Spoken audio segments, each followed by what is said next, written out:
हमने के निर्गुण सम्राट मदन राय जी के निर्देशन में एक एक गीत रखल जा कहे से कि सुने के ही इच्छा रहेला बग्याई में जतने वो तो पुरावे के बा कहे से कि निउते में आई बनी बड़ भाई रोहित यादव जी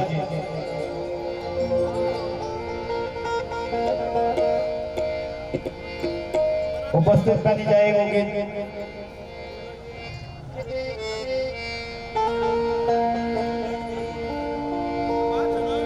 प्रेम से बोली श्री रामचंद्र भगवान की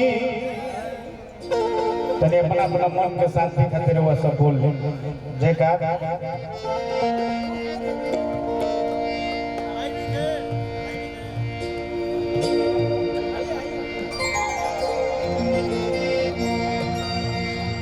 कि गइल तमन जाए तो भइल जमन भई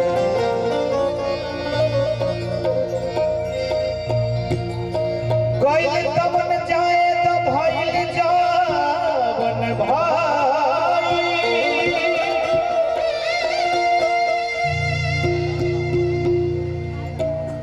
अब से छोड़ा अपन मनवा के मोई कहे से कि जेकरा खातिर धरता रहे अपन कमाई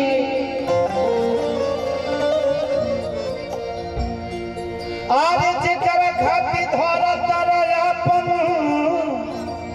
कमाई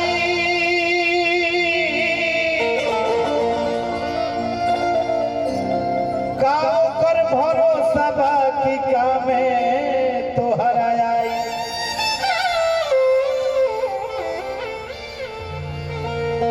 जेकरा खातिर वो झूठ बोलता नहीं चोरी करता नहीं बेईमानी करता नहीं जेकरा खातिर बचा बचा के रखता कोनो जरूरी नहीं है कि भैया राउत कामे आई का है किन्नी के फल पईबे बाबुआ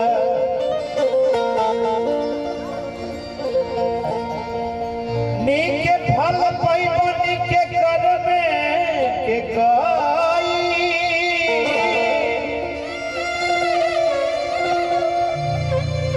अब से छोड़ा अपन मनवा के मोई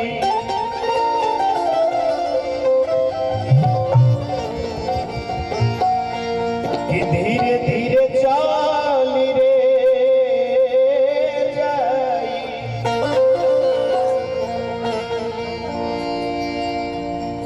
धीरे धीरे चल रे जाई झांपी में के धाई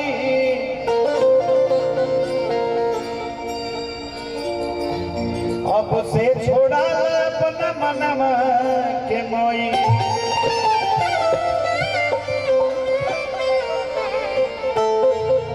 आइए बोलिए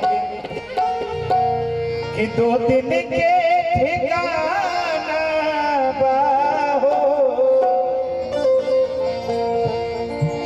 कि दो दिन के ठिकाना बा कि दुनिया ही मुसाफिर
संगीतकार माने के राही चाचा जी प्रणाम करता नहीं कौन बात महुअती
जितना भी एकरा शरीर पर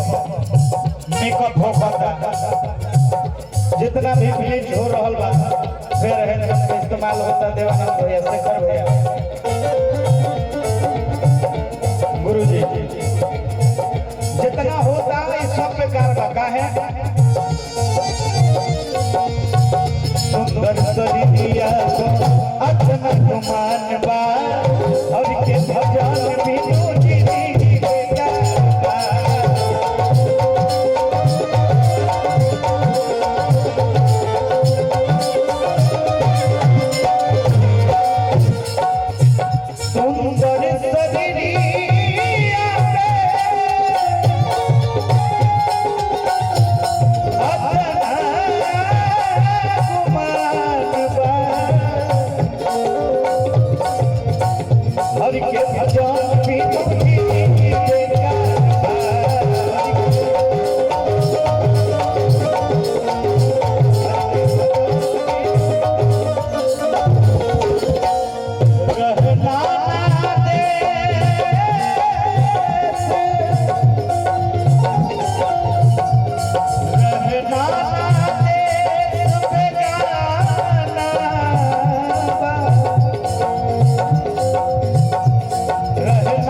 संदीप यादव दोनों जी आशीर्वाद मिलने बहुत बहुत आभार बहुत से परी जई फेर में माया के बाजार हम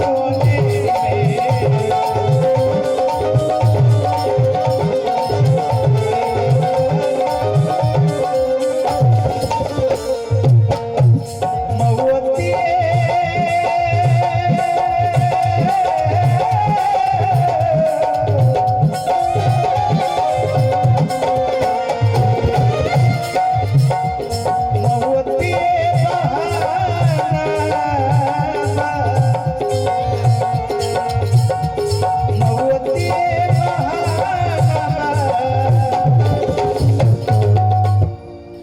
दुनिया